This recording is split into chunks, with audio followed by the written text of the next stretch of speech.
నా ఎంట్రికలే పోతున్నాయి, ఫాలోవర్స్ పోతే నాకేం ఫరక్ పడుతుంది? అంటే ఎంట్రికల కన్నా కూడా నీచంగా చూస్తున్నాడు వాడిని, ఎవడైతే ఫాలో అవుతున్నాడో వాళ్ళని. ఈ ఆడు చేసిన పెంట, వాడు మన దేవుళ్ళ మీద అవమానంగా మాట్లాడడమే కాకుండా మన దేశం మీద కూడా ఎన్నో కామెంట్స్ చేసిండు. మన యూత్ అయితే పనికిరాని యూత్, వేరే కంట్రీస్తో కంపేర్ చేస్తే చెత్త అని చెప్పి నోటికొచ్చినన్ని మాటలు అనేసిండు మన ఇండియా యూత్ని.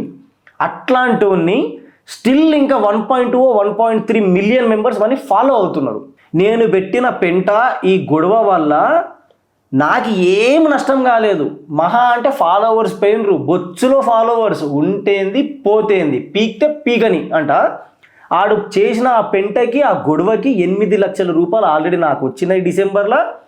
ఈ జనవరిలో అదే గొడవ కంటిన్యూస్గా పోతూనే ఉంటుంది. మళ్ళీ దాని మీద ఇంకొక 15 లక్షలు నాకు వస్తాయి. నాకు మీరు చూసినన్ని రోజులు, మీరు నా గురించి వెళ్ళి మాట్లాడుకున్నన్ని రోజులు, నన్ను ఫాలో అయినన్ని రోజులు నా యూట్యూబ్లో, నా ఇన్స్టాగ్రామ్లో, నా ఫేస్బుక్లో నుంచి నాకు పైసలు వస్తూనే ఉంటాయి అని చెప్తున్నాడు. వానికంటే సిగ్గు శరం మానం ఏం లేదు.